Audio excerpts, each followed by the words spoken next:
택시 면허증이요? 아, 그거 제가 팔았는데요. 아버지 몰래요. 아들 준영이 태연하게 던진 한마디에 박만수는 그만 손에 쥐고 있던 소주잔을 떨어뜨렸습니다. 바닥에 산산이 깨진 유리 조각처럼 그의 마음도 그렇게 부서져 내렸습니다. 뭐라고? 만수의 입술이 파르르 떨렸습니다. 40년을 매달려 운전대를 잡았던 그 택시, 새벽 서리를 맞으며 손님을 태우고 명절에도 쉬지 않고 일해서 지켜낸 그 개인 택시 면허를 아들이 팔았다니요. 아버지 사업하려면 목돈이 필요하잖아요. 면허값만 8천만 원 받았어요. 이걸로 제대로 된 엔터테인먼트 회사 차릴 거예요. 나중에 대박 나면 아버지한테 벤츠 사드릴게요. 준영은 웃고 있었습니다. 옆에 앉은 며느리 선영도 새로 산 명품 핸드백을 쓰다듬으며 능글맞게 웃었습니다. 그날 밤이었습니다. 만수는 작은 빌라의 방문을 잠그고 이불을 뒤집어 쓴 채 울었습니다. 70평생 처음으로 소리 내어 울었습니다. 아내가 세상을 떠난 날도 꾹 참았던 눈물이 그날 밤엔 멈추지 않았습니다. 그로부터 3개월 뒤, 아버지, 이제 여기서 나가셔야겠어요. 저희도 애들 학원비 내기 힘들어서요. 이 집 팔아야 돼요. 새벽 4시 잠옷 차림의 만수는 아파트 복도에 서 있었습니다. 아들 내외가 이사 온 지 석 달 만에 그는 쫓겨났습니다. 자신의 이름으로 된 집에서 말입니다. 철컥. 현관문이 잠기는 소리가 귓속을 때렸습니다. 문틈 사이로 며느리 선영의 목소리가 들려왔습니다. 여보, 내일 부동산에 매물로 내놔.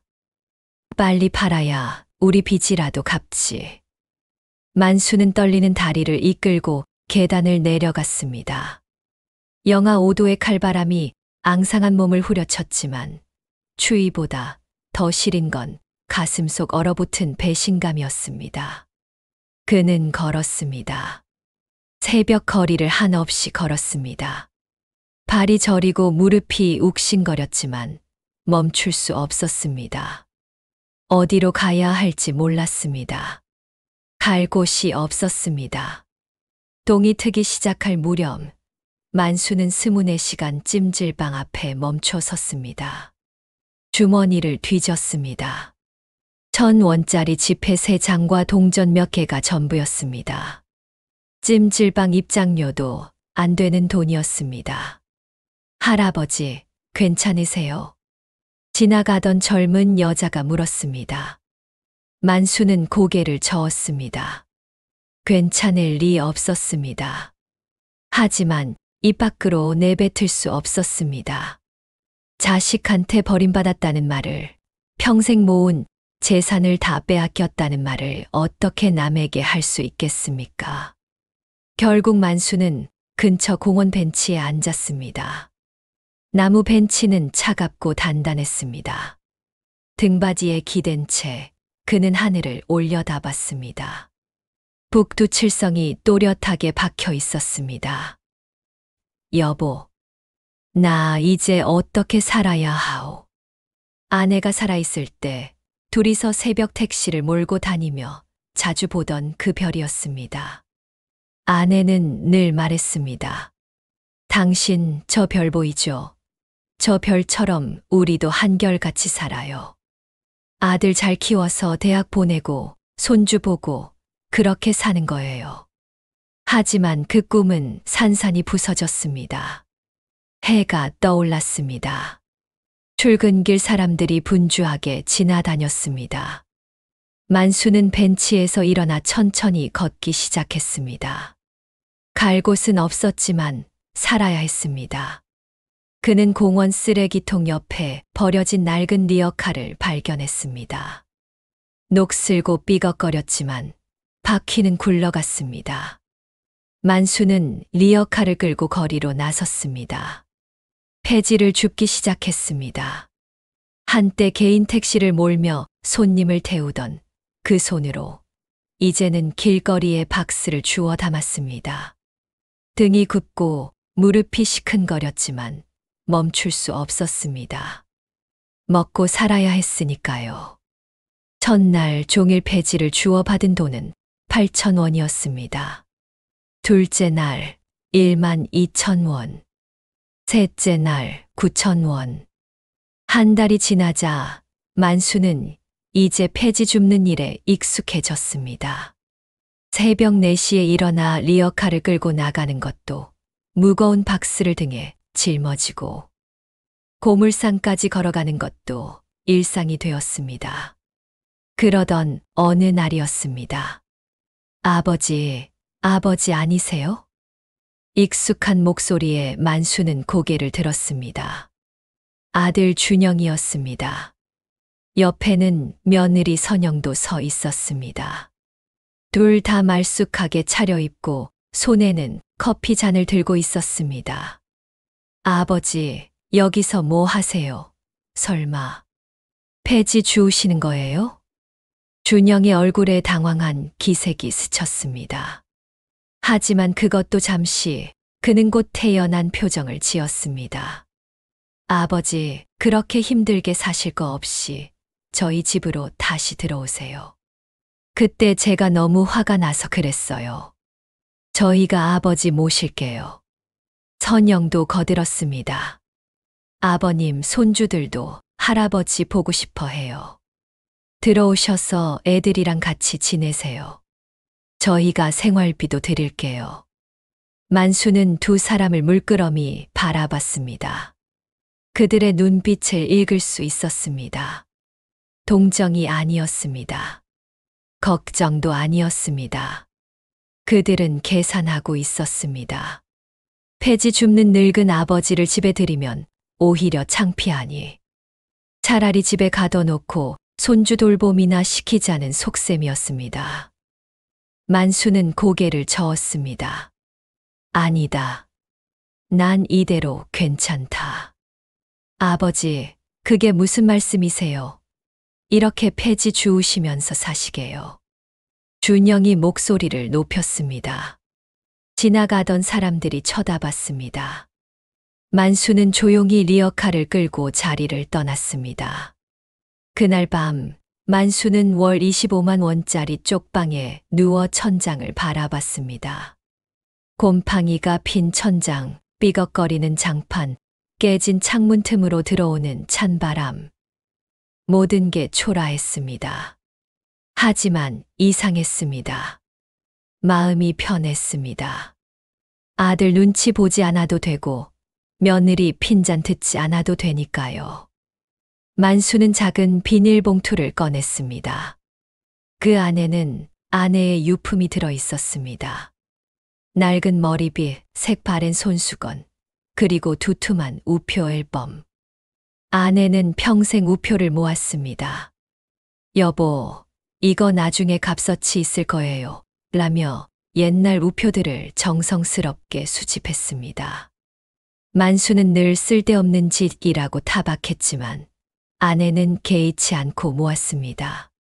만수는 우표 앨범을 펼쳤습니다. 빛바랜 우표들 사이사이에 아내의 글씨가 적혀 있었습니다. 1987년 5월 준영이가 처음 걸음맞댄 날 산 우표. 1995년 가을 당신이랑 설악산 갔을 때 산 우표. 2003년 겨울 준영이 결혼식 날 기념으로 산 우표. 만수의 눈가에 눈물이 맺혔습니다. 아내는 이렇게 삶의 순간순간을 기록해뒀던 겁니다. 우표로 말입니다. 그때였습니다. 앨범 뒷표지에서 뭔가 튀어나왔습니다. 접혀진 종이 한 장이었습니다. 만수는 조심스럽게 펼쳤습니다. 등기부등본이었습니다. 경기도시 구동 345회 2번지 대지 550평 소유주 박만수. 만수는 눈을 크게 떴습니다. 기억이 났습니다. 30년 전 택시 운전으로 모은 돈 3천만 원으로 샀던 외곽 땅이었습니다. 당시 친구가 싸게 나온 땅이 있다며 권해서 샀던 고물상 부지였습니다. 아내는 반대했습니다. 여보, 그 돈으로 차라리 집을 넓히거나 아들 학원비에 쓰는 게 낫지 않아요? 하지만 만수는 고집을 부렸습니다. 땅은 배신 안 한다고 했어. 묵혀두면 언젠가 값이 오를 거야. 그 후로 30년 그 땅은 완전히 잊혀졌습니다. 고물상도 폐업했고 주변은 개발해서 소외된 황무지가 되었습니다. 만수는 세금만 꼬박꼬박 냈을 뿐 그 땅을 방문한 적도 없었습니다. 그런데 이 등기부등본을 왜 아내가 우표 앨범에 숨겨뒀을까요? 만수는 떨리는 손으로 등기부등본을 다시 들여다봤습니다. 그리고 결심했습니다.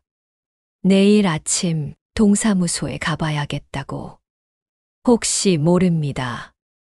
지푸라기라도 잡는 심정으로 그 땅이 지금 어떻게 됐는지 확인해 봐야겠다고. 만수는 등기부등본을 가슴에 품고 잠이 들었습니다. 그날 밤 오랜만에 아내 꿈을 꿨습니다. 아내가 웃으며 말했습니다.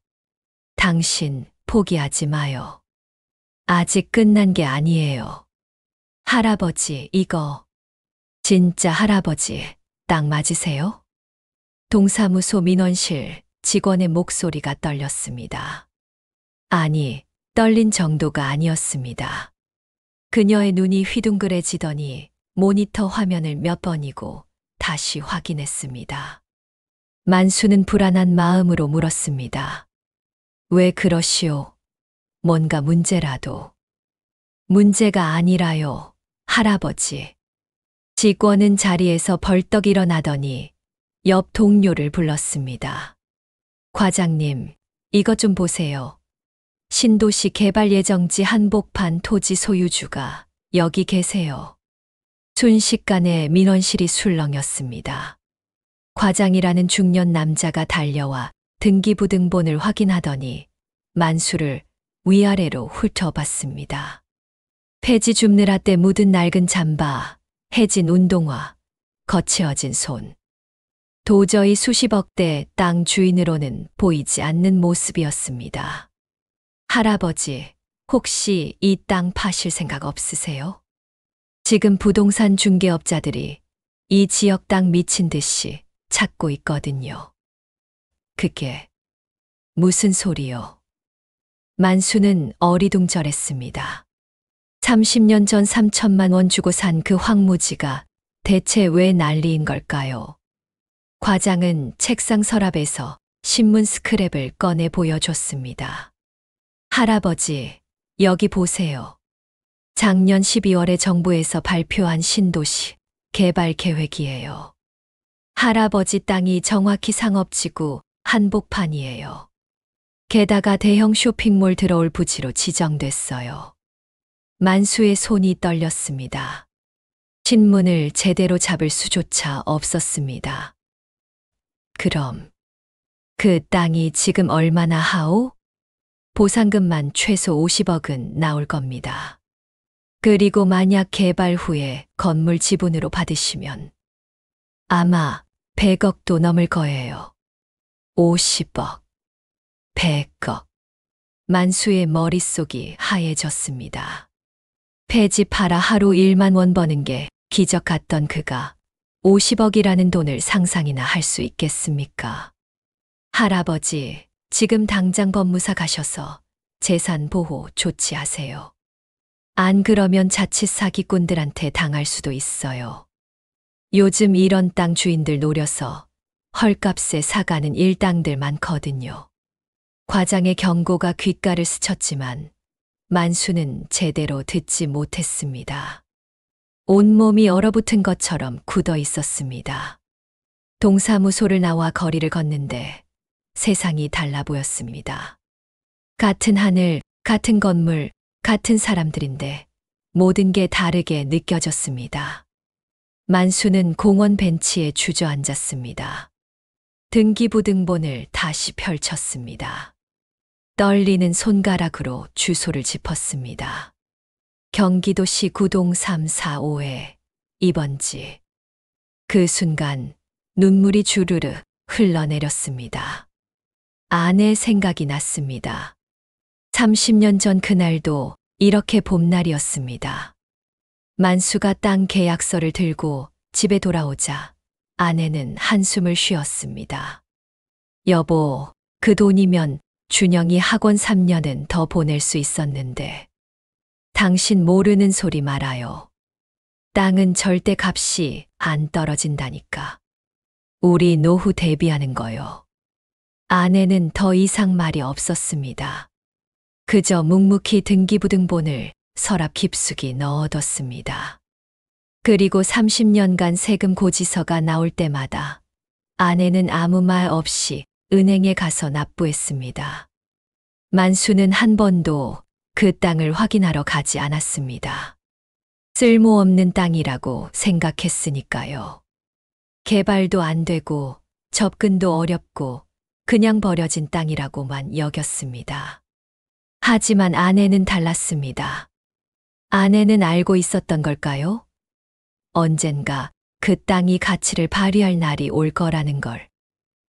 여보, 당신이 옳았소. 내가 몰랐소. 만수는 하늘을 올려다봤습니다. 구름 사이로 햇살이 쏟아졌습니다. 그때 핸드폰이 울렸습니다. 아들 준영이었습니다. 만수는 한참을 망설이다 전화를 받았습니다. 아버지, 어디세요? 오늘 저녁에 시간 있으시면 저희 집으로 와요. 애들도 할아버지 보고 싶어 하고 선영이가 아버지 좋아하시는 갈비찜 해놨대요. 만수는 입술을 깨물었습니다. 며칠 전만 해도 쫓아내더니 갑자기 왜 이러는 걸까요?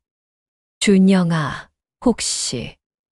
아버지, 그리고요, 요즘 아버지 건강 안 좋으시다면서요. 제가 좋은 병원 알아봤어요. 거기서 정밀 검진 받으세요. 비용은 제가 낼게요. 이상했습니다. 준영의 목소리가 지나치게 다정했습니다. 마치 연기를 하는 것처럼 어색하게 다정했습니다. 준영아, 내가 물어볼 게 있다. 넌 혹시 내가 땅을 가지고 있다는 거 아니? 전화기 너머로 침묵이 흘렀습니다. 길고 긴 침묵이었습니다. 아버지, 무슨 말씀이세요? 땅이요. 준영의 목소리가 약간 떨렸습니다. 거짓말하는 목소리였습니다. 만수는 알 수 있었습니다. 아들이 거짓말할 때 나오는 그 특유의 톤을. 아니다. 아무것도 아니다. 만수는 전화를 끊었습니다. 그리고 확신했습니다. 준영이 이미 알고 있다는 걸. 어떻게든 정보를 입수했다는 걸. 그래서 갑자기 연락한 거라는 걸. 만수는 자리에서 일어났습니다. 더 이상 망설일 시간이 없었습니다. 과장 말대로 빨리 움직여야 했습니다. 그는 쪽방으로 돌아가 낡은 가방에 등기부등본과 신분증을 챙겼습니다. 그리고 바로 법무사 사무실을 검색했습니다. 여보세요. 재산 보호 상담 받고 싶은데요. 통화하는 만수의 목소리는 더 이상 떨리지 않았습니다. 오히려 단단했습니다. 70평생 처음으로 자기 인생의 주인이 된 기분이었습니다. 다음 날 아침, 만수는 말끔한 양복을 입고 법무사 사무실로 향했습니다. 양복은 30년 전 아내 장례식 때 입었던 것으로 좀 낡았지만 다림질을 깔끔하게 해놓으니 그럭저럭 볼만했습니다. 법무사는 50대 초반의 여성이었습니다. 이름은 최경희 변호사. 차분하고 냉철한 인상이었습니다. 어르신, 일단 이 땅 명의를 절대로 타인에게 넘기시면 안 됩니다. 특히 가족이라도 안 돼요. 요즘 이런 케이스가 정말 많거든요. 가족이라도요? 네. 특히 자녀분들이 명의만 잠깐 빌려달라. 세금 문제 때문에 내 이름으로 해달라. 이런 식으로 접근하는 경우가 많아요. 절대 넘어가시면 안 됩니다. 최 변호사는 서류를 펼쳐 보여줬습니다. 어르신 땅은 현재 감정가 기준으로 약 48억 원입니다. 개발 보상금은 내년 초에 나올 예정이고요. 제가 보상금 협상도 대리해 드릴 수 있어요. 그럼 최소 55억에서 60억까지 받으실 수 있습니다. 60억. 만수는 숨이 막혔습니다. 하루 1만 원씩 벌어서 60억을 모으려면 계산도 안 되는 숫자였습니다. 그리고 어르신, 한 가지 더 여쭤볼게요.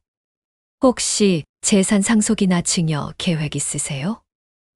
그게 아들이 있긴 한데 만수는 말을 흐렸습니다. 최 변호사는 고개를 끄덕였습니다. 제 말씀 잘 들으세요. 지금부터 제가 하는 말이 중요합니다. 만약 아드님이 이 사실을 알고 접근한다면 절대 쉽게 믿지 마세요. 사람은 돈 앞에서 변합니다. 특히 큰 돈 앞에서는요. 하지만 그래도 내 자식인데 어르신, 아드님이 어르신께 어떻게 대했는지 제가 다 알아요. 택시 면허 팔아먹고 집에서 쫓아냈다고 하셨잖아요. 최 변호사의 목소리가 차가웠습니다. 제 조언은 이겁니다. 일단 재산을 완벽하게 보호하세요. 그리고 아드님의 진심을 테스트하세요. 돈이 없을 때도 효도할 수 있는지 아니면 돈이 있을 때만 효도하는지 확인하세요. 만수는 고개를 끄덕였습니다. 변호사 말이 맞았습니다. 그럼 어떻게 하면 되겠소? 일단 이 땅에 대해 입 다물고 계세요. 아무에게도 말하지 마세요. 그리고 제가 신탁 계약서를 작성해 드릴게요. 어르신 명의는 그대로 두되 처분권은 제가 관리하는 겁니다. 그럼 누가 와도 함부로 못 건드려요. 최 변호사는 서류 몇 장을 내밀었습니다. 여기 서명하시면 됩니다. 수수료는 나중에 보상금 나올 때 정산하시면 돼요. 만수는 펜을 집었습니다. 손이 떨렸습니다. 하지만 서명했습니다. 또박또박 자신의 이름을 적었습니다. 박만수. 그 세 글자를 쓰는 동안 그는 느꼈습니다. 이제 모든 게 달라질 거라는 걸. 법무사 사무실을 나와 거리를 걸으며 만수는 핸드폰을 꺼냈습니다. 준영에게서 문자가 와 있었습니다. 아버지, 오늘 저녁 꼭 오세요. 가족끼리 얘기할 게 있어요. 만수는 빙그레 웃었습니다. 이제 알겠더군요. 준영이 뭘 원하는지. 그는 답장을 보냈습니다. 알았다. 저녁 7시에 가마. 그리고 혼잣말로 중얼거렸습니다. 준영아, 아빠가 이제 내 진심을 확인해 볼 거다. 내가 정말 아들인지 아니면 그냥 돈을 노리는 사기꾼인지 말이다. 만수는 리어카가 놓인 쪽방으로 돌아갔습니다. 그리고 리어카를 쓰다듬었습니다. 조금만 더 참아라. 곧 이 생활 끝날 거다. 하지만 이상하게도 만수는 리어카를 버릴 생각이 없었습니다. 이 낡은 리어카가 자신의 지난 삶을 증명하는 유일한 증거 같았으니까요.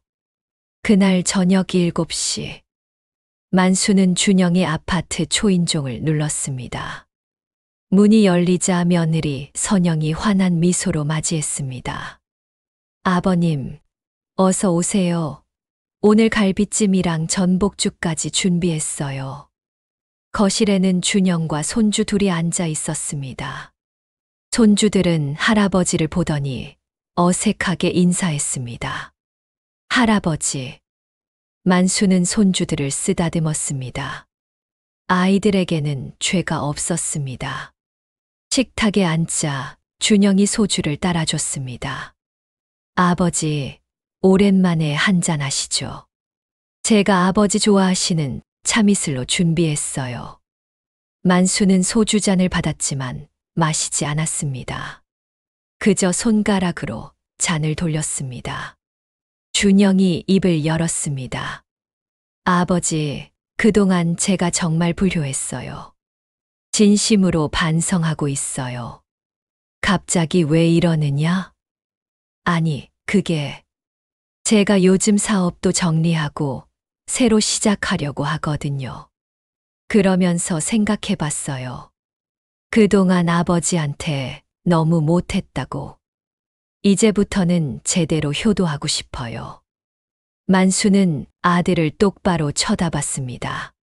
준영아, 솔직하게 말해봐라. 넌 내가 땅을 가지고 있다는 거 알고 있지?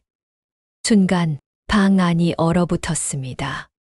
준영과 선영의 얼굴이 굳었습니다. 아, 아버지, 그게 솔직하게 말해. 어디서 들었느냐? 준영은 한참을 망설이다 고백했습니다. 부동산 중개인이 알려줬어요. 아버지 땅이 개발 지역에 포함됐다고. 그래서 연락드린 거예요. 만수는 고개를 끄덕였습니다. 역시 그랬습니다. 그래서 갑자기 나한테 잘해주려고 한 거냐? 아버지, 그게 아니라. 준영아. 만수는 소주잔을 내려놓았습니다. 나는 내가 진심으로 뉘우치고 있는지 알고 싶구나. 돈이 있어서가 아니라 정말로 아버지로서의 나를 사랑해서 효도하고 싶은 건지 말이다. 준영은 고개를 숙였습니다. 대답이 없었습니다. 만수는 자리에서 일어났습니다. 오늘은 이만 가봐야겠구나. 갈비찜 잘 먹었다. 아버지. 준영이 만수의 팔을 붙잡았습니다. 아버지, 그 땅, 제 명의로 좀 옮겨주세요. 나중에 세금 문제도 있고 제가 관리하는 게 나을 것 같아요. 만수는 준영의 손을 뿌리쳤습니다. 준영아, 그건 안 된다. 이건 내 땅이다. 아버지, 어차피 나중에는 제가 상속받을 거잖아요. 미리 증여하시면 세금도 아낄 수 있어요. 내가 죽고 나서 상속해라. 그 전까지는 내 거다. 만수는 현관문을 열고 나갔습니다. 뒤에서 선영의 날카로운 목소리가 들렸습니다. 여보, 저 양반 진짜 고집불통이네. 어떻게든 명예 빼앗아야 돼. 만수는 씁쓸하게 웃었습니다. 역시 그랬습니다. 돈이 사람을 변하게 한다는 말이 맞았습니다. 엘리베이터를 타고 내려오며 만수는 결심했습니다. 이제부터 진짜 복수가 시작되는 거라고. 아들에게, 며느리에게, 그리고 자신을 무시했던 모든 사람에게 보여줄 거라고. 폐지 줍는 늙은이가 아니라 당당한 인간으로 말입니다. 할아버지, 이 옷 입으시면 20년은 젊어 보이실 거예요. 백화점 정장 매장 직원이 건넨 네이비 수트를 받아든 만수는 거울 앞에 섰습니다. 거울 속 남자는 낯설었습니다. 더 이상 폐지 줍는 초라한 노인이 아니었습니다. 단정하게 빗어 넘긴 백발, 곧게 핀 어깨, 그리고 형광등, 아래 반짝이는 눈빛. 이거 얼마요? 280만 원입니다만 할아버지께는 특별히 맞춤 수선 서비스 무료로 해드릴게요. 280만 원. 한때는 폐지를 280일 주어야 벌 수 있는 돈이었습니다. 하지만 만수는 더 이상 망설이지 않았습니다. 카드 됩니까? 물론이죠. 계산을 마치고 백화점을 나서는데 핸드폰이 울렸습니다. 최 변호사였습니다. 어르신, 좋은 소식 있어요. 개발공사 측에서 어르신 땅 선매입 제안이 들어왔어요. 현금으로 58억, 당장 입금 가능하답니다. 만수는 발걸음을 멈췄습니다. 58억을. 지금 당장요? 네. 하지만 제 생각엔 조금 더 기다리시는 게 좋을 것 같아요. 내년 초 정식 보상금은 최소 65억 이상 나올 겁니다. 그리고 건물 지분으로 받으시면 장기적으로 더 큰 수익이 예상돼요. 변호사님 판단대로 하시오. 나는 그쪽을 믿겠소. 고맙습니다, 어르신. 그리고 한 가지 더요. 혹시 아드님 쪽에서 연락 오면 절대 흔들리지 마세요. 지금부터가 진짜 시작이에요. 전화를 끊고 만수는 하늘을 올려다봤습니다. 구름 한 점 없는 청명한 가을 하늘이었습니다.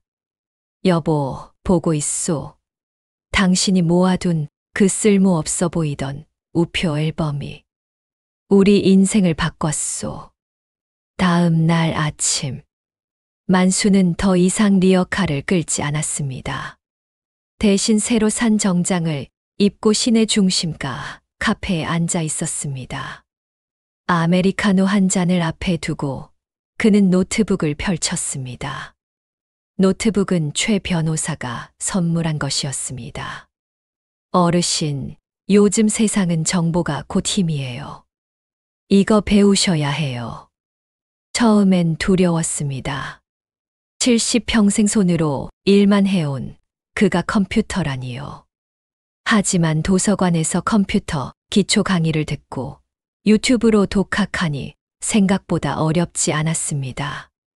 만수는 포털 사이트에 아들 준영의 회사 이름을 검색했습니다. 드림 엔터테인먼트. 검색 결과가 쏟아졌습니다. 대부분 부정적인 내용이었습니다. 드림엔터 소속 연습생 월급 체불 논란. 드림엔터 대표 박준영 사기 혐의로 고소당해. 허위 오디션으로 수강료 받아먹은 유령 기획사. 만수는 한숨을 쉬었습니다. 아들이 이 지경까지 된 줄은 몰랐습니다. 더 검색하니 빚독초 커뮤니티에 준영 이름이 올라와 있었습니다. 박준영 이 새끼 돈 빌려가고 연락 두절. 2천만 원대이고 법적 조치 중. 얘 아버지가 택시 기사래. 거기 가서 받아야 하나? 만수는 화면을 끄고 눈을 감았습니다. 가슴이 먹먹했습니다. 분노보다는 슬픔이 먼저 밀려왔습니다. 내가 아들을 잘못 키운 건가? 하지만 자책하는 시간은 짧았습니다. 이제는 감정에 휘둘릴 때가 아니었습니다. 만수는 노트에 차분하게 정리했습니다. 준영의 현재 상황. 회사 부도 직전. 개인 빚 최소 5천만 원 이상. 사기 고소 3건 진행 중. 아파트 전세 만기 2개월 남음. 준영이 원하는 것. 아버지, 땅 명의 이전. 땅 담보 대출 또는 금매각. 빚 청산 및 사업 재기 자금. 내가 해야 할 것. 절대 명예 이전 불가. 준영의 진심 테스트 지소. 법률적 방어 태세 유지. 최 변호사와 긴밀한 협조. 만수는 노트를 덮고 다시 창밖을 바라봤습니다. 거리를 지나가는 사람들, 저마다 자신의 삶을 살아가는 사람들. 그 중에는 만수처럼 배신당한 사람도 있을 것이고, 준영처럼 절박한 사람도 있을 것입니다. 하지만 그건 내 문제가 아니다. 이제는 나도 내 인생을 살아야 한다. 카페를 나서는데 익숙한 목소리가 들렸습니다. 시아버님? 며느리 선영이었습니다. 명품 핸드백을 들고 친구로 보이는 여자와 함께 걸어오고 있었습니다. 아버님, 여기서 웬일이세요? 그리고 그 옷은? 선영의 눈이 만수의 정장을 훑었습니다. 명백히 고가인 게 보였습니다. 아, 이거 중고로 샀어. 중고요? 그래도 비쌌을 텐데. 어디서 돈이? 선영의 목소리에 의심이 묻어났습니다. 폐지 주워서 모은 돈이야. 폐지 주워서 그런 정장을 사요? 설마. 아버님, 그 땅 벌써 파신 거예요. 만수는 빙그레 웃었습니다. 아니, 아직 안 팔았어. 팔 생각도 없고. 그럼 왜 갑자기 이렇게 돈을 쓰세요? 준영이는 지금 빚 때문에 죽을 지경인데. 선영의 목소리가 날카로워졌습니다. 옆에 있던 친구가 민망한 표정을 지으며 슬그머니 자리를 피했습니다. 선영 씨, 준영이 빚은 준영이가 해결할 문제야. 내가 왜 책임져야 하나? 아버님이 시아버님이시잖아요. 가족이 어려우면 도와줘야죠. 그래, 가족이지.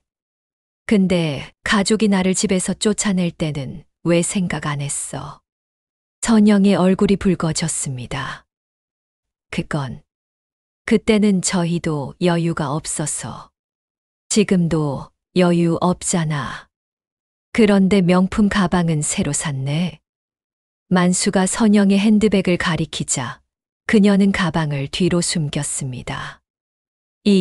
이건 짝퉁이에요. 짝퉁치고는 퀄리티가 좋던데. 최소 300은 넘겠어. 선영은 할 말을 잃었습니다. 만수는 그녀를 지나쳐 걸었습니다. 뒤에서 선영의 다급한 목소리가 들렸습니다. 아버님, 그 땅 진짜 안 파실 거예요?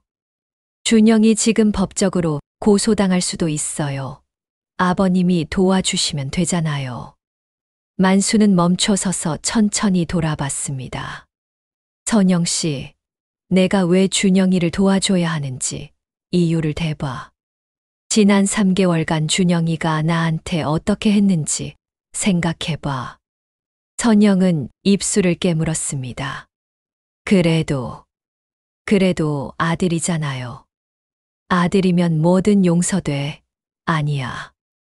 더 이상은 안 돼. 만수는 다시 걸음을 옮겼습니다. 그날 저녁, 만수는 최 변호사 사무실을 찾았습니다. 변호사는 서류 뭉치를 내밀었습니다. 어르신, 이거 보세요. 아드님이 어제 법무사 3곳을 돌아다니며 어르신 땅 관련 상담을 받았더군요. 증여세 회피 방법이랑 금매각 절차를 알아본 것 같아요. 그래. 만수는 놀라지 않았습니다. 예상했던 일이었으니까요. 그리고 이것도 있어요. 최 변호사가 녹취록을 보여줬습니다. 이건 아드님이 부동산 중개업자와 통화한 내용이에요. 합법적으로 녹음된 겁니다. 만수는 녹취록을 읽었습니다. 준영, 제 아버지 땅을 제 명의로 받을 방법이 없을까요? 중개인 증여를 받으셔야죠. 아버님 동의가 필요한데요. 준영 아버지가 치매 초기거든요. 제가 후견인 지정받으면 가능할까요? 중개인, 그건 법적으로 복잡한 문제인데요. 준영 얼마든지 수수료 드릴게요. 방법 좀 찾아주세요. 만수는 녹취록을 내려놓았습니다. 손이 떨렸습니다. 분노 때문이 아니었습니다. 슬픔 때문이었습니다. 치매라니. 내가 치매라니. 목소리가 갈라졌습니다. 최 변호사가 조용히 물 한 잔을 건넸습니다.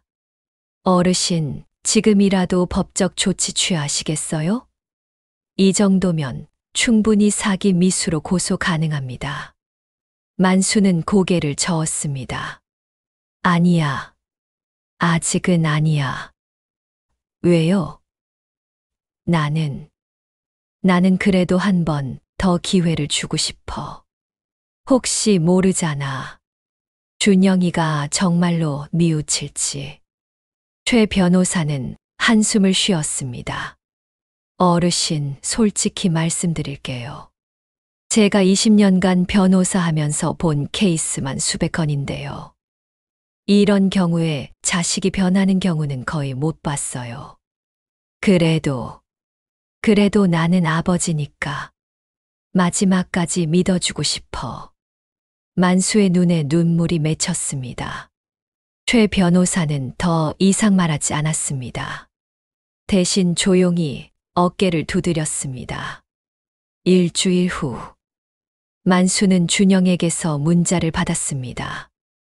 아버지, 이번 주말에 가족 여행 가요. 손주들도 할아버지랑 여행 가고 싶대요. 펜션 예약했어요. 꼭 오세요. 만수는 문자를 보며 쓸쓸히 웃었습니다. 가족 여행. 언제 마지막으로 가족 여행을 갔던가요? 아마 준영이가 초등학생 때였을 겁니다. 그는 답장을 보냈습니다. 알았다. 갈게. 하지만 만수는 알고 있었습니다. 이 여행이 단순한 가족 여행이 아니라는 것을. 준영이 뭔가 계획하고 있다는 것을. 최 변호사에게 전화했습니다. 변호사님, 준영이가 나를 펜션으로 부르는데 혹시 녹음기 같은 거 있소? 있죠. 제가 준비해 드릴게요. 그리고 어르신, 조심하세요. 외딴 펜션이라면 뭔가 강압적인 방법을 쓸 수도 있어요. 알았소. 내가 조심할게. 주말이 되었습니다. 만수는 준영이 운전하는 차를 타고 강원도의 외딴 펜션으로 향했습니다. 차 안에서 손주들이 제잘거렸습니다. 할아버지, 펜션에서 고기 구워 먹어요. 할아버지, 저 자전거 타고 싶어요. 아이들은 순수했습니다. 만수는 손주들을 보며 마음이 아팠습니다. 이 아이들은 왜 이런 어른들 사이에서 자라야 하나. 펜션에 도착했습니다. 산속 깊은 곳, 주변에 다른 건물이 하나도 없는 외진 곳이었습니다. 저녁 식사를 마치고 손주들이 잠든 후였습니다. 거실에는 만수, 준영, 선영만 남았습니다. 준영이 소주를 따라주며 입을 열었습니다. 아버지, 오늘 할 얘기가 있어요. 만수는 소주잔을 받았지만 마시지 않았습니다. 무슨 얘기? 아버지, 그 땅 말이에요. 제발 저한테 증여해 주세요. 안 그러면 저 진짜 망해요. 준영아, 나는 이미 몇 번이나 말했잖아. 그건 안 된다고. 준영의 얼굴이 일그러졌습니다. 왜요? 왜 안 돼요? 아버지는 어차피 얼마 안 남았잖아요. 순간 방 안이 조용해졌습니다. 만수는 천천히 아들을 바라봤습니다. 뭐라고? 아니. 제 말은 그게 아니라 얼마 안 남았다고. 너는 내 아버지한테 그런 말을 할 수 있냐? 준영은 당황했습니다. 하지만 이미 늦었습니다. 선영이 끼어들었습니다. 아버님, 준영이 말은 그게 아니라 아버님 연세가 많으시니까 미리 증여하시는 게 세금 면에서 유리하다는 거예요. 세금, 내가 세금 걱정해서 내 재산을 너희한테 넘겨줄 것 같아. 만수는 자리에서 일어났습니다. 나 방으로 들어가겠다. 아버지. 준영이 만수의 팔을 붙잡았습니다. 그리고 무릎을 꿇었습니다. 아버지, 제발요. 제발 저 좀 살려주세요. 저 이대로 가면 감옥 가요. 사기죄로 고소당했어요. 5천만 원만 있으면 합의할 수 있어요. 제발요. 만수는 아들의 손을 뿌리쳤습니다. 준영아, 그건 내가 해결할 문제다. 내가 왜 내 사기 빚을 갚아줘야 하냐? 아버지가 아버지니까요. 가족이니까요. 가족. 너는 나한테 가족처럼 대했냐? 집에서 쫓아낼 때는 가족 생각 안 했지. 준영은 할 말을 잃었습니다. 그때 선영이 소리쳤습니다. 아버님, 도대체 뭘 원하세요? 우리가 얼마나 빌어야 돼요? 이렇게 무릎까지 꿇었는데 뭘 더 어쩌라고요? 만수는 차갑게 말했습니다. 원하는 거 없어. 나는 이제 내 인생을 살 거야. 너희 없이. 만수는 방으로 들어가 문을 잠갔습니다. 밖에서 준영과 선영이 다투는 소리가 들렸습니다. 당신이 제대로 못해서 이 꼴 났잖아. 내가 당신 아버지가 고집불통이잖아. 만수는 귀를 막았습니다. 더 이상 듣고 싶지 않았습니다. 그날 밤 만수는 잠들지 못했습니다. 창밖으로 달빛이 비쳤습니다. 아내 생각이 났습니다.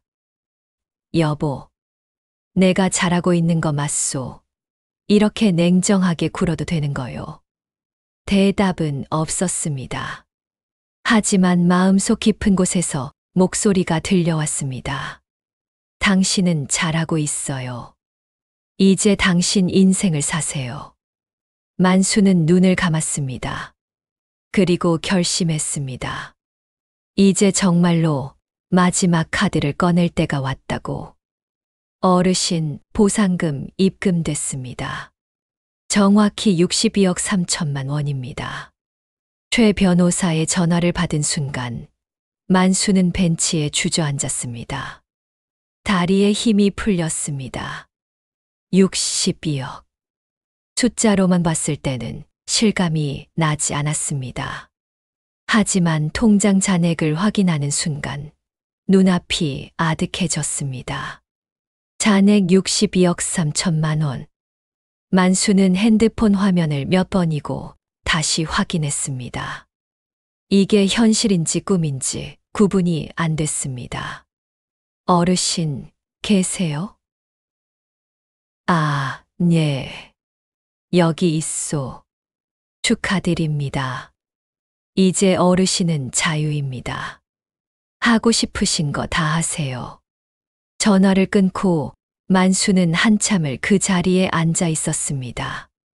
공원에는 아침 운동을 나온 노인들이 지나다녔습니다. 누군가는 폐지를 주우러 리어카를 끌고 갔습니다. 한 달 전의 자신과 똑같은 모습이었습니다. 만수는 그 노인에게 다가갔습니다. 할아버지, 이거 받으세요. 응, 이게 뭔가? 만수가 건넨 봉투를 열어본 노인은 깜짝 놀랐습니다. 100만 원이 들어 있었습니다. 아니, 이걸 왜?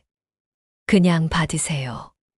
저도 얼마 전까지 할아버지처럼 폐지 주웠으니까요. 노인은 눈물을 글썽이며 고개를 숙였습니다. 고맙습니다. 정말 고맙습니다. 만수는 미소 지으며 자리를 떴습니다. 가슴이 따뜻해졌습니다. 그래, 이제 나도 남을 도우며 살 수 있구나. 하지만 마음 한구석은 여전히 무거웠습니다. 아직 끝나지 않은 일이 있었으니까요. 준영. 며칠 후, 만수는 최 변호사와 함께 고급 한정식 레스토랑을 예약했습니다. 그리고 준영 가족과 선영의 부모, 즉 사돈 부부까지 모두 초대했습니다. 아버지, 갑자기 웬 연락이세요? 그것도 이런 비싼 곳에. 전화를 받은 준영의 목소리에는 놀라움과 동시에 기대감이 묻어났습니다. 가족들 얼굴 보고 싶어서 그래. 다 같이 모여서 밥 한 번 먹자. 혹시 아버지 마음이 바뀌신 거예요? 만수는 대답 대신 빙그레 웃었습니다. 와서 보면 알게 될 거다. 약속한 토요일 저녁 7시. 레스토랑 프라이빗룸에는 이미 준영 가족과 사돈 부부가 도착해 있었습니다. 모두 정장을 차려입고 긴장한 표정이었습니다. 만수가 들어서자 준영이 벌떡 일어났습니다. 아버지, 여기 앉으세요. 선영도 어색한 미소를 지으며 물잔을 따라줬습니다. 아버님, 오늘 좋은 소식 있으신 거죠? 만수는 자리에 앉으며 주변을 둘러봤습니다. 손주들은 신기한 듯 고급스러운 인테리어를 구경하고 있었고, 사돈 부부는 서로 눈짓을 주고받았습니다. 다들 왔구만. 그럼 시작해볼까? 코스 요리가 시작됐습니다. 전체 요리, 메인 요리, 디저트까지. 일행은 음식을 먹으면서도 계속 만수의 눈치를 살폈습니다. 디저트가 나올 무렵 만수가 입을 열었습니다. 오늘 여러분을 부른 이유는 말이야. 순간 모두의 시선이 만수에게 집중됐습니다. 내 땅이 팔렸어. 보상금 받았지. 준영의 얼굴이 환해졌습니다. 정말요, 아버지 얼마나 받으셨어요? 62억. 62억. 테이블에 모두가 숨을 죽였습니다. 선영의 아버지, 즉 사돈이 헛기침을 하며 말했습니다. 사돈 어른 축하드립니다. 이제 편하게 사실 수 있겠네요. 그래야 할 텐데 말이야. 만수는 작은 봉투 하나를 테이블 위에 올려놓았습니다. 준영아, 이거 내 거다. 준영이 떨리는 손으로 봉투를 열었습니다. 안에는 수표가 들어 있었습니다. 100만 원. 100만 원. 준영의 얼굴이 굳었습니다. 아버지, 이게 내 효심값이야. 평생 너 먹여 살리고, 대학 보내고, 결혼시키고, 택시 면허까지 줬으니. 이 정도면 충분하지 않겠니? 아버지, 농담하시는 거죠? 62억 받으셨는데, 저한테 100만 원만 주시는 거예요? 농담 아니야. 이게 전부다. 준영은 믿을 수 없다는 표정으로 아버지를 바라봤습니다. 선영이 갑자기 목소리를 높였습니다.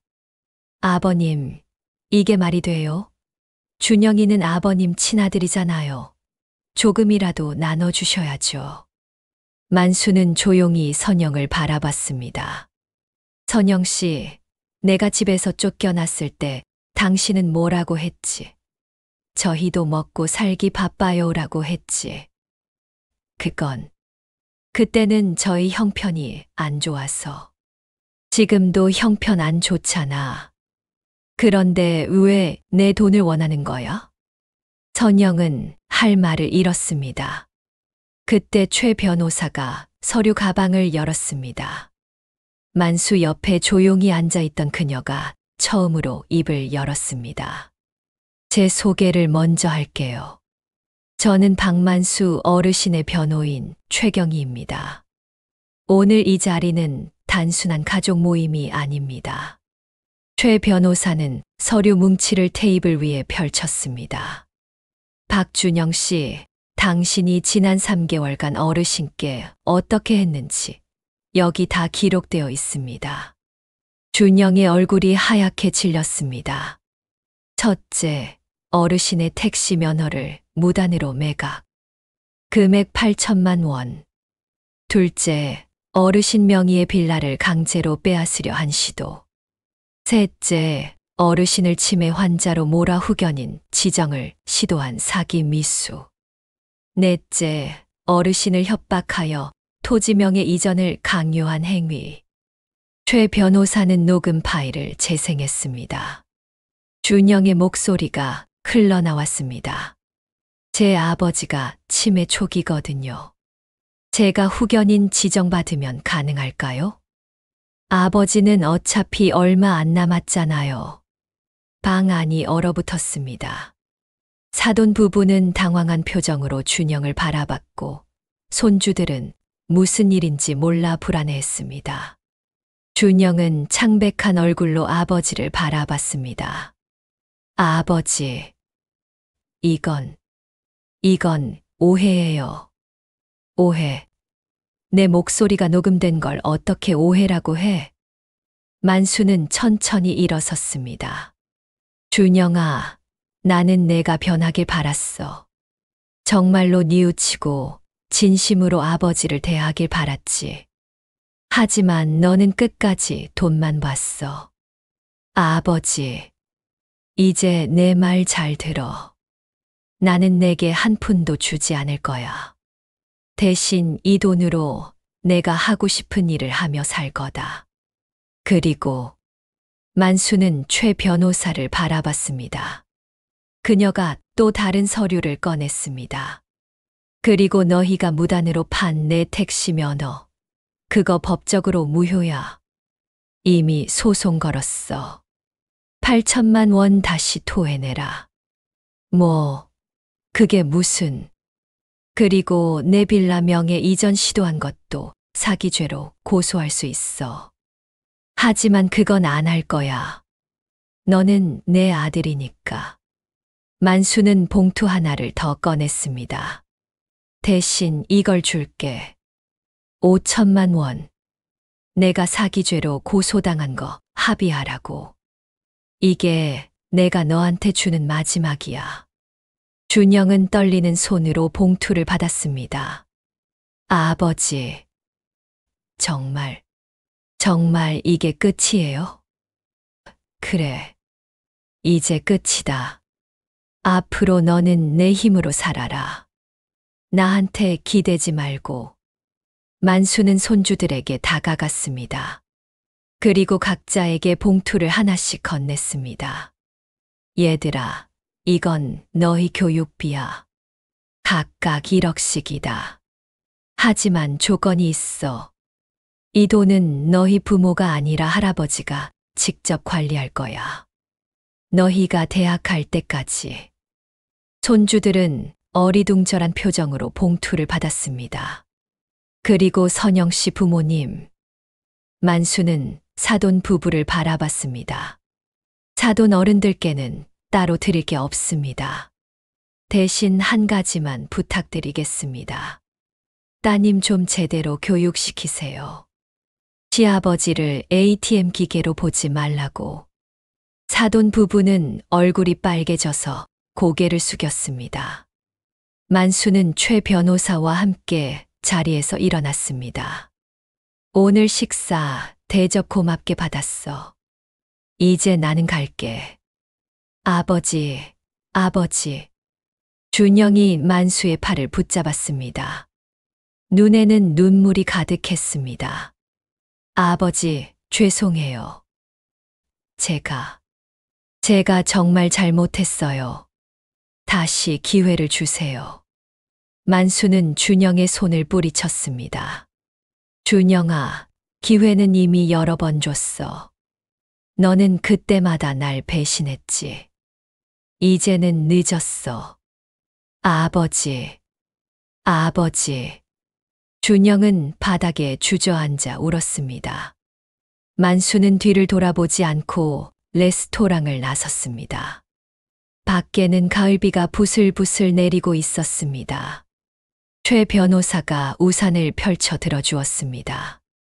어르신, 마음이 편하세요? 만수는 고개를 저었습니다.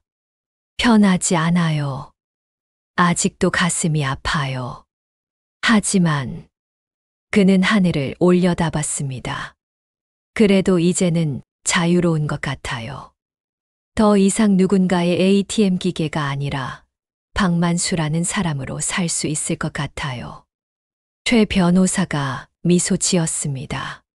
잘하셨어요, 어르신. 정말 잘하셨어요. 두 사람은 비를 맞으며 천천히 걸었습니다. 그날 밤, 만수는 새로 구입한 아파트에서 혼자 소주 한 잔을 기울였습니다. 넓은 거실, 깨끗한 주방, 푹신한 침대. 모든 게 새로웠습니다.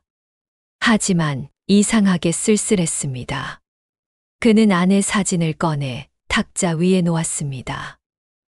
여보, 내가 너무한 걸까? 그래도 내 자식인데. 사진 속 아내는 환하게 웃고 있었습니다. 만수는 사진을 쓰다듬었습니다. 하지만 당신이라면 이해해 줄 거예요. 당신은 늘 내 편이었으니까. 그는 소주잔을 비우고 창밖을 바라봤습니다. 도시의 불빛이 반짝이고 있었습니다. 어딘가에서 준영도 이 불빛을 보고 있을까요? 만수는 눈을 감았습니다. 준영아, 너는 이제 내 인생을 살아라. 나는 내 인생을 살 테니까. 다음 날 아침, 만수는 일찍 일어나 운동복을 입었습니다. 그리고 한강으로 조깅을 나갔습니다. 상쾌한 아침 공기가 폐를 채웠습니다. 조깅을 마치고 카페에 들러 아메리카노를 주문했습니다. 할아버지, 항상 같은 시간에 오시네요. 단골 카페 직원이 웃으며 인사했습니다. 그래, 규칙적으로 살아야지. 만수는 카페 창가에 앉아 노트북을 펼쳤습니다. 그리고 검색했습니다. 노인복지봉사단체, 독거 노인 지원 프로그램, 폐지 줍는 어르신 후원. 만수는 결심했습니다. 이제 자신이 받은 도움을 다른 사람들에게 돌려주기로. 그는 여러 단체에 연락을 했습니다. 여보세요. 저는 박만수라고 합니다. 독거 노인분들께 후원을 하고 싶은데요. 전화를 받은 단체 직원은 놀라워했습니다. 어르신께서 직접 후원을 하시겠다고요? 네. 제가 얼마 전까지 폐지를 주었거든요. 그래서 그분들 마음을 잘 알아요. 만수는 매달 1천만 원씩 정기 후원을 약속했습니다. 또한 폐지 줍는 어르신들을 위한 쉼터 건립 기금도 냈습니다. 어르신 정말 감사합니다. 어르신 같은 분이 계셔서 세상이 아직 따뜻합니다. 만수는 웃었습니다. 아니야. 내가 더 고마워. 이렇게 살 수 있게 해줘서. 그렇게 만수의 새로운 인생이 시작됐습니다. 하지만 그는 한 가지를 버리지 않았습니다. 바로 그 낡은 리어카. 만수는 리어카를 아파트 창고에 보관했습니다. 가끔씩 그것을 꺼내 쓰다듬었습니다. 고마웠어. 내가 나를 지켜줬어. 리어카는 더 이상 폐지를 싣지 않았습니다. 대신 만수의 과거와 현재를 이어주는 다리가 되었습니다. 그리고 만수는 다짐했습니다. 절대 과거를 잊지 않겠다고. 겸손하게 감사하며 살겠다고. 그렇게 72세 박만수의 진짜 인생이 시작됐습니다. 6개월이 흘렀습니다. 초여름의 햇살이 따스한 어느 토요일 아침, 만수는 경기도 외곽의 한 마을에 도착했습니다. 그곳에는 새로 지은 2층 건물이 서 있었습니다. 건물 입구에는 큰 현판이 걸려 있었습니다. 희망 쉼터, 폐지 줍는 어르신들을 위한 휴식 공간. 만수가 기부한 돈으로 지은 쉼터였습니다. 1층에는 무료 식당과 샤워실, 세탁실이 있었습니다. 2층에는 간이 침대가 놓인 휴게실과 작은 도서관이 마련되어 있었습니다. 만수 어르신, 오셨어요. 쉼터 관리자가 반갑게 인사했습니다. 오늘도 어르신들 많이 오셨나요? 네, 벌써 30분 넘게 오셨어요. 다들 어르신 기다리고 계세요. 만수는 쉼터 안으로 들어갔습니다. 식당에는 폐지를 줍고 온 노인들이 따뜻한 국밥을 먹고 있었습니다. 만수를 발견한 한 할머니가 손을 흔들었습니다. 만수 씨, 여기 앉아요. 오늘은 뭐 먹는 날인가요? 된장찌개랑 제육볶음이래요. 맛있어요. 만수는 할머니 옆에 앉아 함께 식사를 했습니다. 그는 일부러 쉼터에 올 때마다 폐지를 주었습니다. 리어카를 끌고 동네를 돌며 박스를 주었습니다. 만수 씨, 돈 많다면서요. 왜 아직도 폐지 주어요? 한 할아버지가 물었습니다. 만수는 웃으며 대답했습니다. 습관이에요. 그리고 이거 하면서 여러분 마음을 잊지 않으려고요. 참 기특한 사람이야. 식사를 마치고 만수는 2층 도서관으로 올라갔습니다. 그곳에는 몇몇 노인들이 책을 읽고 있었습니다. 만수도 책 한 권을 꺼내 읽기 시작했습니다. 늦어도 괜찮아 마이너스 70대 시작하는 제2의 인생. 만수는 요즘 많은 책을 읽었습니다. 자기계발서, 소설, 시집. 평생 택시만 몰다가 이제야 책의 재미를 알게 되었습니다. 책을 읽다가 문득 창밖을 바라봤습니다. 쉼터 뒤편에는 작은 텃밭이 있었습니다. 만수가 직접 일구어 가꾸는 텃밭이었습니다. 토마토, 상추, 고추, 가지. 여러 채소들이 푸르게 자라고 있었습니다. 만수는 책을 덮고 텃밭으로 내려갔습니다. 호미를 들고 흙을 만지니 마음이 편안해졌습니다. 할아버지, 뭐 해요? 뒤에서 어린 목소리가 들렸습니다. 돌아보니 동네 아이들이 서 있었습니다. 아, 너희들 채소 가꾸는 거야. 저도 해보고 싶어요. 그래? 그럼 이리 와봐. 만수는 아이들에게 호미를 나눠주고 함께 텃밭을 가꿨습니다. 할아버지, 이 토마토 언제 빨개져요? 조금만 더 기다리면 돼. 사람도 채소처럼 천천히 자라야 하는 거야.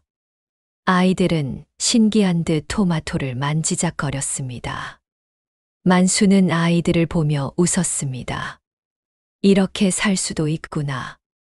누군가에게 도움을 주며 사는 것도 나쁘지 않네. 저녁이 되어 쉼터를 나서는데 핸드폰이 울렸습니다. 손주 민준이었습니다. 할아버지. 오, 민준아, 무슨 일이야? 할아버지, 저 이번에 수학 시험 100점 맞았어요. 할아버지가 공부하라고 하셔서 열심히 했어요. 만수는 가슴이 뭉클했습니다. 그래, 우리 민준이 대단하네. 할아버지가 선물 사줄까? 아니요, 저는 할아버지가 칭찬해 주신 게 더 좋아요. 전화를 끊고 만수는 하늘을 올려다봤습니다. 석양이 아름답게 물들어가고 있었습니다. 그래, 손주들만이라도 잘 키우자. 준영이처럼 자라지 않게. 며칠 후, 만수는 오랜만에 시내 백화점에 들렀습니다. 그림 전시회가 열리고 있었습니다. 70대 신진 작가 초대전. 만수는 요즘 그림을 배우고 있었습니다. 동네 문화센터에서 하는 수채화 강좌였습니다. 처음엔 어색했습니다. 붓을 잡는 것조차 어려웠습니다. 하지만 선생님이 격려해 줬습니다. 만수 어르신 잘하세요. 감각이 있으세요.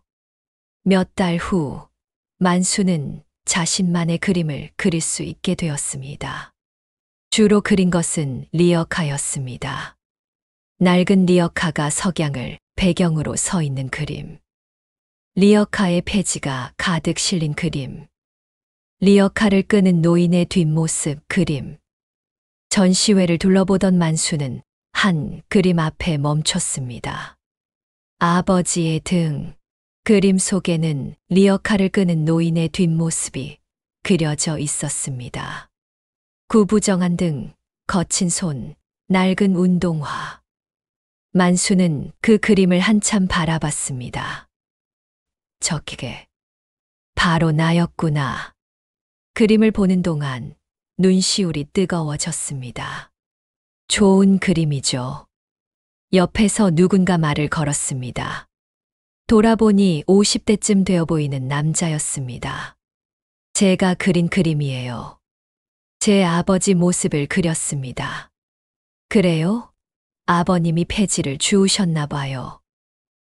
네. 평생 저희 뒷바라지 하시느라 고생하셨죠. 그런데 저는 그걸 몰랐어요. 아버지가 돌아가시고 나서야 알았습니다. 남자의 목소리가 떨렸습니다. 아버지 유품을 정리하다가 일기장을 발견했어요. 거기에 이렇게 적혀 있었어요. 아들이 밥 먹는 걸 보니 행복하다. 내가 고생하는 건 괜찮다. 남자는 눈물을 닦았습니다. 그래서 이 그림을 그렸어요. 아버지께 미안하다고, 사랑한다고 말하고 싶어서요. 만수는 남자의 어깨를 두드렸습니다. 늦었어도 괜찮아요. 아버님은 분명 알고 계실 거예요.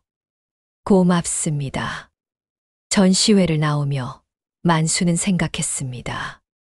준영이도 언젠가 깨달을까, 아버지의 마음을? 그날 저녁, 만수는 아파트 베란다에 앉아 노을을 바라보고 있었습니다. 초인종이 울렸습니다. 문을 열자 뜻밖의 사람이 서 있었습니다. 준영이었습니다. 아버지. 준영은 많이 변해 있었습니다. 살이 빠져 볼이 움푹 들어갔고 눈가에는 깊은 그늘이 드리워져 있었습니다. 무슨 일이냐? 만수의 목소리는 차가웠습니다. 아버지, 들어가도 될까요? 만수는 한참을 망설이다 문을 열어줬습니다. 거실에 앉은 준영은 한참 동안 말을 꺼내지 못했습니다. 준영아, 할 말 있으면 해라. 나 바쁘다. 아버지, 저 그동안 정말 많이 반성했어요. 그래서 회사는 완전히 정리했어요. 빚도 아버지께서 주신 돈으로 다 갚았고요. 지금은 작은 식당에서 설거지하면서 일하고 있어요. 만수는 놀랐지만 표정을 숨겼습니다. 그래, 그건 내가 알아서 할 일이고. 아버지, 저 이제 알겠어요. 제가 얼마나 큰 잘못을 했는지, 아버지께 얼마나 못된 짓을 했는지. 준영의 목소리가 떨렸습니다. 선영이랑도 이혼했어요. 아이들 양육권은 제가 가졌고요. 지금은 작은 원룸에서 아이들이랑 셋이 살고 있어요. 그래. 힘들어요. 정말 힘들어요. 아이들 밥 먹이고 학교 보내고 설거지하고 집에 오면 녹초가 돼요. 그런데 아시죠? 그때 깨달았어요. 준영은 눈물을 흘렸습니다. 아버지가 평생 이렇게 사셨구나. 저 하나 키우시느라 이렇게 힘들게 사셨구나. 만수는 아무 말도 하지 않았습니다. 아버지, 용서해달라는 말은 안 할게요. 용서받을 자격이 없으니까요. 그냥 한 가지만 여쭤보고 싶어요. 뭔데? 아버지는 저를 아직도 아들로 생각하세요? 만수는 한참을 침묵했습니다. 그리고 천천히 입을 열었습니다. 준영아, 나는 내가 변하길 바랐어. 진짜로 사람답게 살기를 바랐지. 그런데 넌 끝까지 돈만 쫓아다녔어. 죄송해요. 하지만 말이야. 만수는 준영을 바라봤습니다. 그래도 너는 내 아들이야. 그건 변하지 않아. 준영은 흐느끼기 시작했습니다. 아버지. 하지만 준영아, 내가 너를 다시 받아들이려면 시간이 필요해. 많은 시간이. 너도 이해하지? 준영은 고개를 끄덕였습니다. 네, 알아요. 저는 저는 아버지께서 원하시는 만큼 기다릴게요. 평생이 걸려도요. 만수는 자리에서 일어나 냉장고를 열었습니다. 그리고 도시락 하나를 꺼내 준영에게 건넸습니다. 이거 가져가라. 내가 오늘 만든 거야. 김치찌개하고 계란말이 있다. 아버지. 그리고 이것도. 만수는 봉투 하나를 더 건넸습니다. 이건 애들 학원비야. 많지는 않아. 50만 원밖에 안 돼. 하지만 아버지 마음이니까 받아라. 준영은 봉투를 받고 바닥에 무릎을 꿇었습니다. 아버지, 고맙습니다. 정말 고맙습니다. 만수는 아들의 머리를 쓰다듬었습니다. 준영아, 이제 제대로 살아라. 아이들한테만큼은 좋은 아버지가 되어줘. 네, 꼭 그렇게 할게요. 준영이 돌아간 후 만수는 베란다에 다시 앉았습니다. 가슴이 복잡했습니다. 내가 너무 약한 건가? 아니면 이게 맞는 건가? 그때 핸드폰이 울렸습니다. 최 변호사였습니다. 어르신, 아드님 오늘 만나셨죠? 어떻게 알았소? 아드님이 저한테도 전화했어요. 아버지께 용서받고 싶다고, 제가 좀 도와달라고. 그래요? 어르신, 제 생각에는 아드님 진심 같아요. 지난 6개월간 정말 열심히 사셨더라고요. 새벽 5시에 일어나서 아이들 도시락 싸고 설거지 일하고 밤에는 배달 알바까지 했대요. 만수는 놀랐습니다. 그렇게까지. 네, 제가 확인했어요. 진짜 달라지셨어요. 어르신, 한 번만 더 기회를 주시는 게 어때요? 만수는 한참을 생각했습니다. 알았소. 천천히 지켜볼게요. 전화를 끊고 만수는 하늘을 올려다봤습니다. 별들이 반짝이고 있었습니다. 여보, 내가 잘하고 있는 거 맞지? 자식은 끝까지 믿어줘야 하는 거 맞지? 바람이 불어왔습니다. 마치 아내가 대답하는 것 같았습니다. 그래요. 당신은 잘하고 있어요. 만수는 미소 지었습니다. 다음 날 아침, 만수는 일찍 일어나 운동복을 입었습니다. 그리고 창고에서 낡은 리어카를 꺼냈습니다. 리어카에는 먼지가 쌓여 있었습니다. 만수는 정성스럽게 닦아냈습니다. 오늘은 내 마지막 출근이야. 만수는 리어카를 끌고 동네를 한 바퀴 돌았습니다. 폐지를 줍지는 않았습니다. 그냥 걷기만 했습니다. 익숙한 거리, 익숙한 풍경. 6개월 전과 똑같은 거리였지만 만수의 마음은 완전히 달라져 있었습니다. 쉼터에 도착한 만수는 리어카를 벽에 기대 놓았습니다. 그리고 작은 명패를 걸었습니다. 이 리어카는 한 노인의 삶을 지켜준 동반자입니다. 힘들 때 이것을 보며 희망을 잃지 마세요. 쉼터를 찾은 노인들이 리어카를 만지며 말했습니다. 만수 씨, 이거 정말 좋은 생각이에요. 우리에게 희망이 되겠어요. 그래요. 저한테 희망이 됐던 것처럼 여러분에게도 희망이 되었으면 좋겠어요. 만수는 리어카를 마지막으로 한번 쓰다듬었습니다. 고마웠어. 정말 고마웠어. 그리고 뒤돌아 나왔습니다. 밖에는 따스한 햇살이 내리쬐고 있었습니다. 만수는 햇살을 받으며 걸었습니다. 더 이상 폐지를 줍는 노인이 아니었습니다. 더 이상 배신당한 아버지가 아니었습니다. 이제 그는 박만수였습니다. 자신의 이름으로 자신의 인생을 사는 박만수였습니다. 1년 후 만수는 손주들과 함께 놀이공원에 왔습니다. 할아버지, 저거 타요. 알았어, 가자. 민준이와 지혜는 할아버지 손을 잡고 신나게 뛰어다녔습니다. 멀리서 준영이 그 모습을 바라보고 있었습니다. 만수는 준영에게 손짓했습니다. 준영아, 너도 와. 준영은 조심스럽게 다가왔습니다. 아버지, 오늘은 가족끼리 즐기는 날이야. 과거는 잊자. 준영의 눈에 눈물이 맺혔습니다. 아버지, 감사합니다. 만수는 아들의 어깨를 두드렸습니다. 이제 시작이야. 우리 다시 가족이 되는 거지. 그날 저녁 집으로 돌아온 만수는 아내 사진 앞에 앉았습니다. 여보, 우리 준영이 많이 변했어요. 이제 좋은 아버지가 될 것 같아요.